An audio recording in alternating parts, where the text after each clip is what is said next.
Okay. So the problem with what I saw from him, and it's been his problem since he's been there, is that he don't know what to say. And I think at this point, it feels like he believes that he is smart enough to talk us into believing whatever it is that he wants us to believe, but you're not. And then he hops up there and does this faux accountability thing where he says that it's his responsibility and the buck stops with him, but then he goes on all the reasons why it's not his fault. Like, listen, bro, it's very simple. In the course of that entire press conference, he said some things that weren't dumb. But he said, all you have to do is say one dumb thing, and we're going to jump on it. Just like when you hired Matt Rule, and you said it's because he reminds you of you in the middle of a league that has a crisis of black coaches not getting management positions. You said the one wrong thing. You did it every time when you walk out the locker room yelling F. Like, what are you doing? You're undercutting your own self. And then when you get up there and do this and pretend like we all hear the scuttlebutt, and you think you're going to talk us out of it, all you can do is step up and say, it's on me, my bad. We'll get better. And you have to actually get better. And like, humble yourself and accept that you're not going to be able to think your way out of this process. And it's taken the people who do football things, it's taken them a lifetime to understand it. And you don't necessarily understand it, which is fine. Get some help, trust that help, and stop talking. You ain't gonna trick us. Yeah. And never mind. You know, the interesting thing when I watched the press conference, when he first came out and said, you know, initially we were going to get C.J. Stroud. We thought we were going to get C.J. Stroud. But, you know, we're happy we got Bryce. We're all about Bryce. Our football people said Bryce. I could have vetoed it, but I said, yeah, go ahead and go get Bryce. It was almost like you didn't even have to mention C.J. Stroud. You should have just went up there and said, we're all about Bryce. Break it down, Kmart. I cannot break that down. Yeah, you I can. don't know what that man was talking about. Go to relationships. Talk about relationships. Make the correlation. Because I'm going to if you don't.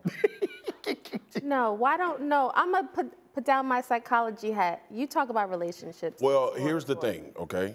The day before your marriage, you're thinking about marrying two people, okay? This is basically what Tepper was saying. And then when you marry the one person and somebody asks you later, you be like, well, I was going to marry the other one if circumstances would have been different. What? Yeah. Like, you've tied yourself to this young man for 5 years. And to your point, because you said it, I don't know if people paid attention to it, why mention C.J. Stroud's name? Why? You are in a press conference about the Carolina Panthers, and the new head coach, and Bryce Young. Even if the reporter asks you that, the response is, C.J. Stroud ain't our quarterback. I'm focused on Bryce Young and making sure we put him in a position to be successful.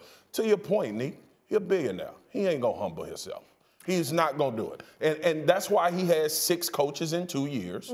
That's why this staff that we all thought, which was the greatest situation for a young quarterback to walk in with all of this wealth of experience and knowledge about playing the position.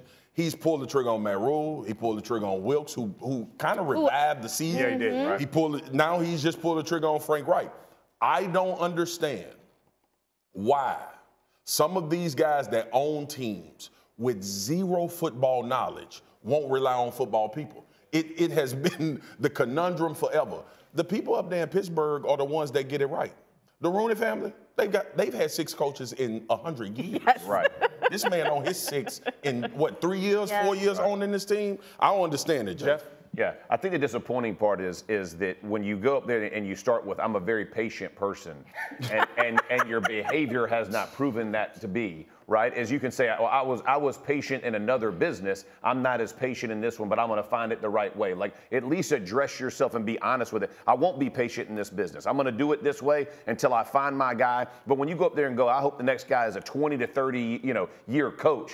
First of all, everybody goes, man, what are you? I mean, are you seriously right now? It just doesn't like the words and the conviction don't match. And so, listen, he had Frank Reich, he had Josh McCown, he had Deuce Staley in the building. Jim Caldwell still there. Jim Caldwell's still there. He's got plenty of guys to help develop Bryce Young. The issue was, what were your expectations? Were your expectations we want to develop Bryce Young, we're not worried about wins, or was it about wins and we'll worry about Bryce Young's development later? Like, the two don't have to be. You have Adam Thielen as your one, right? Like your offensive line is struggling. You have your run game is basically non-existent at this point.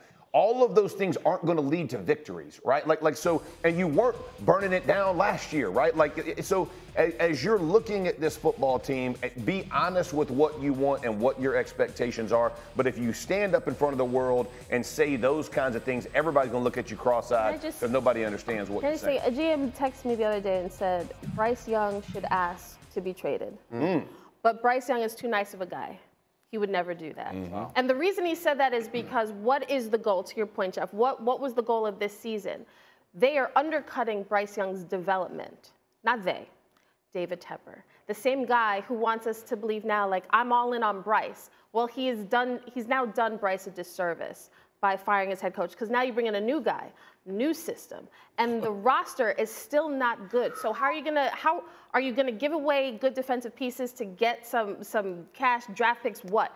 And right now you're looking at Bryce and you're thinking, this kid is in an unwinnable situation when we all thought this was the greatest situation. It's not just about him taking the time and having the humility to learn football. That's one thing. I think it's also taking the time and understanding how to lead an organization that is as front-facing as a professional football team is. It's not the same as running a hedge fund. It's a little different. It's very different. They're not coming in. No one pays attention to one. Yeah, there's no microphone in front of your face once a week asking you questions. There aren't people who are taking everything that you do, your body alignment, as information. And so he needs to understand that. And anytime you are in public, especially in front of somebody with a microphone or a notepad, you need to ask yourself, who am I trying to communicate to and what am I trying to communicate? And the last thing is it going to work? So when he got up in front for that press conference, in his mind, he was like, I'm communicating to all these people that think I forced them to select Bryce Young, that's why we suck. Okay, that's what you're trying to express? What's the point? Is it going to work, and who are you talking to? You're talking to people like us. Don't talk to us, because we're the people who care about that. You need to be talking to your players. You need to be talking to your building. You need to be galvanizing around them. He is he's destroying whatever hope they had for a culture there. He is destroying it. Whatever hope they had for getting the next prodigy young coach, he's destroying that, because anybody with any options is not going there. Wasn't Travis Kelce and Pat Mahomes on that team? Yeah, they were. Like, who they got? First of all, Pat Mahomes. That's it. Buck stops there. Yeah. Whoever want to talk.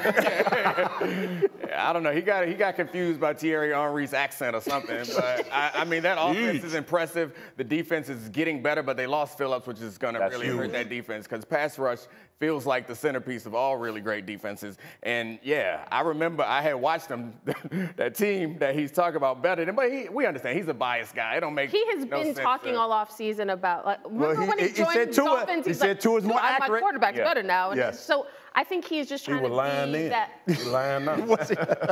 Look, they say men, women lie, numbers don't. I want y'all to take a look at something, because he may not be as crazy as y'all think he is. I want you to look at this. The 2023 Dolphins are currently outscoring the 2019 Chiefs. Outgaining them in yards. They're about 20% better in the red zone, Jeff.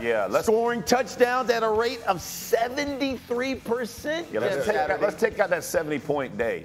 Let's see what that thing does. That FPI gonna be the death of y'all. 70-point day, just put it on it. Listen, here's the other part. Like, it's the competition you're going against, right? And you talked about their defense. Their defense is #1 in the league since week 8. By the way, their fans all came at me yesterday about their defense. But here's the bottom line. What offenses have they? When you're playing the Jets and the Giants, and you're playing the AFC East with New England's offense, like, you ain't facing the most formidable, right? So when KC is playing what he's talking about versus what Miami is doing right now, I would tell you that as much as I appreciate Tyreek Hill backing of his football team, those Chiefs were legit. And so I'm not trying to knock what the Dolphins are doing. It's a ton of fun to watch. I'm an offensive guy, so I like watching it. But, man, you ain't going to have those teams playing come playoff time. So everybody's got to – and Phillips' loss is enormous. Yes. It is an enormous loss. And there's a difference.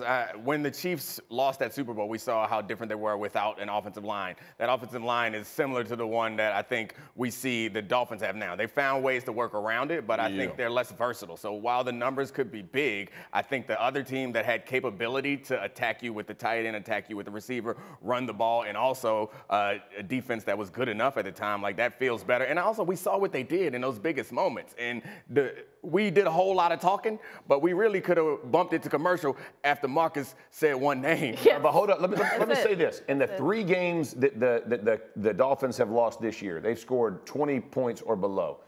You can, whatever anybody thinks about this offense, as explosive as it is, when you take Hill out of the game by doubling him, whatever it is, hitting him on the line, stopping the motion, all that kind of stuff, it is a different offense. And every team you play in the playoffs, that will be their number one deal. Didn't the Dolphins play the Chiefs?